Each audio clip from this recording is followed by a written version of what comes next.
Dr. Wybrow became very famous as a London doctor. People said that he earned a lot of money from his work, more than most doctors at that time. One afternoon, near the end of the busy season in London, the doctor had just eaten lunch after a very hard morning of work in his office. He still had many patients to visit at their homes, when his servant came in and said that a lady wanted to see him. "Who is she?" the doctor asked. "Is she someone I don't know?" "Yes, sir. I don't see strangers outside of my work hours. Tell her what my hours are and send her away." "I told her, sir, and she won't leave." "She won't leave." The doctor smiled when he said this. He liked to joke, and there was something funny about the situation that made him laugh a little. "Did this stubborn lady give you her name?" he asked. "No, sir. She refused to give her name. She said she won't take more than 5 minutes, and the matter is too important to wait until tomorrow. She's in the consulting room now, and I don't know how to make her leave."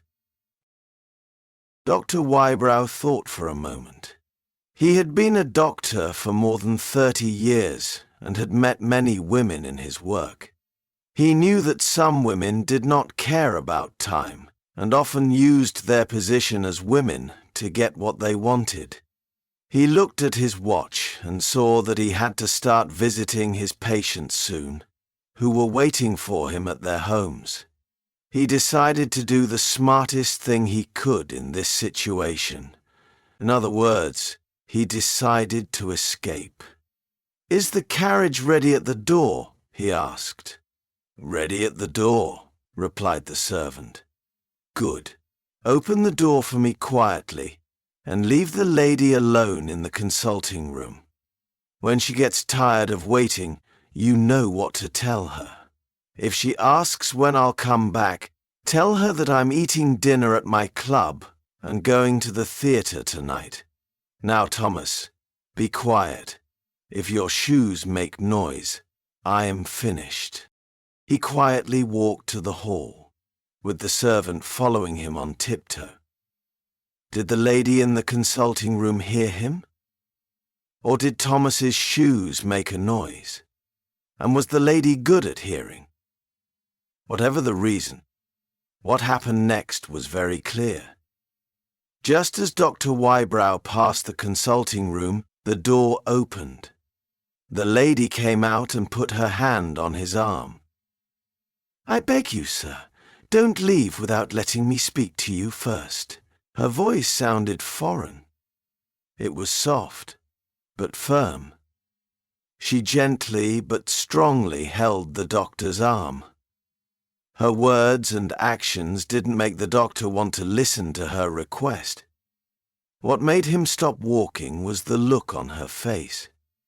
The strange difference between her pale skin, like a dead person, and the strong life in her bright, shining black eyes made him stop and stare at her. She wore dark clothes, dressed very nicely. She was not very tall, and she looked about 30 years old or a little older. Her lower face, her nose, mouth, and chin, was very fine and delicate, something often seen more in foreign women than in English women. She was clearly beautiful, but her very pale skin made her look strange. There was also no softness in her eyes. Besides his first surprise, the doctor felt a strong sense of professional curiosity. This might be a new kind of case for him to study. "It looks like it," he thought. "It might be worth waiting for."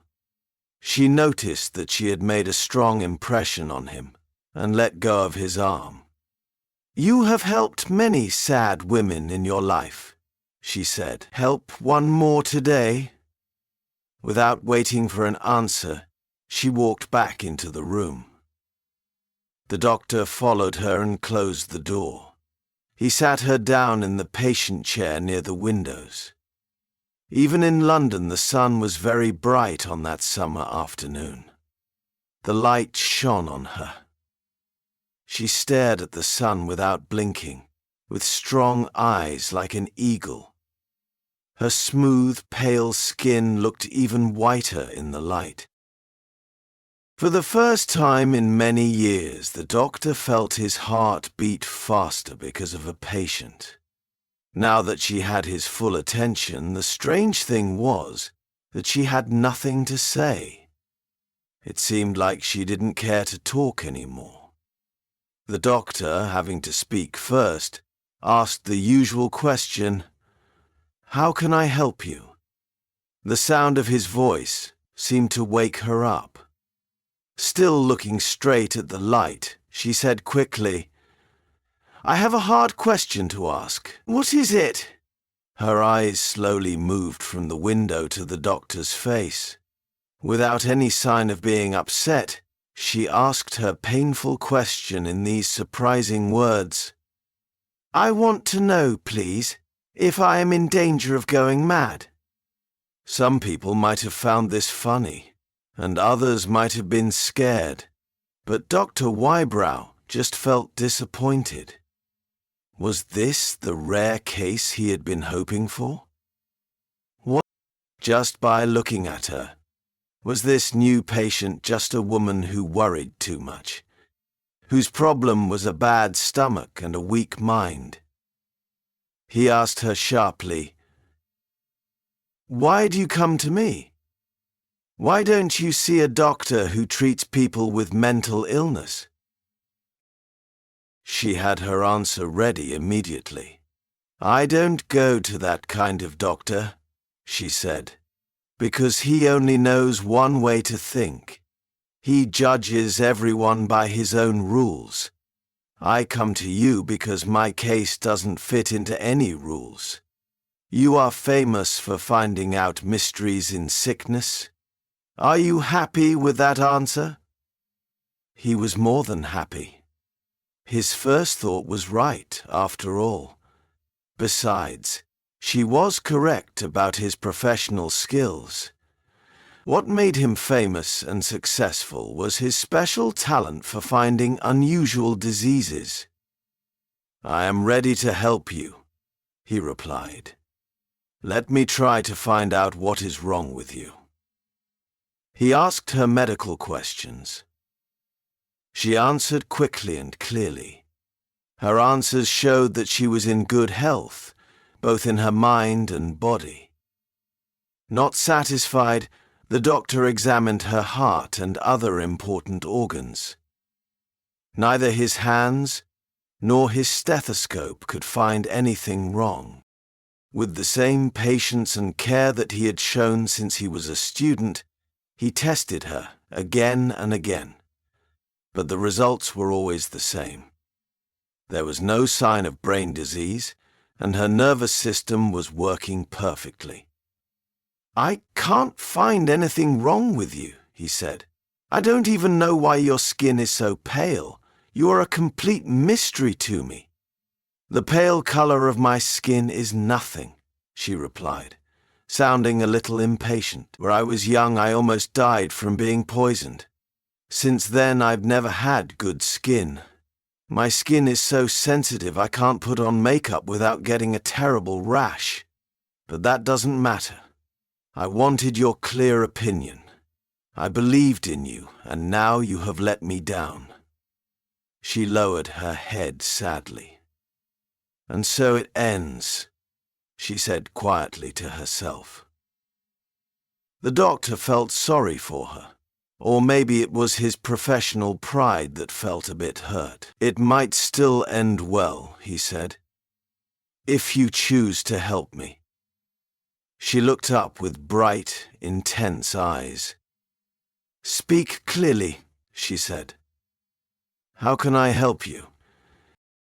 "Clearly, madam, you came to me as a mystery and you expect me to solve it using only my medical skills. My skills can do a lot, but not everything. For example, something must have happened, something that has nothing to do with your physical health, that has scared you about yourself. Otherwise you wouldn't have come to see me. Is that true?" She clasped her hands tightly in her lap. "That is true," she said eagerly. "I am starting to believe in you again." "Good. But you can't expect me to figure out what emotional or mental reason has made you afraid. I can tell you for sure there is no physical reason to worry, but unless you trust me and share more, I can't help you further." She stood up and walked around the room.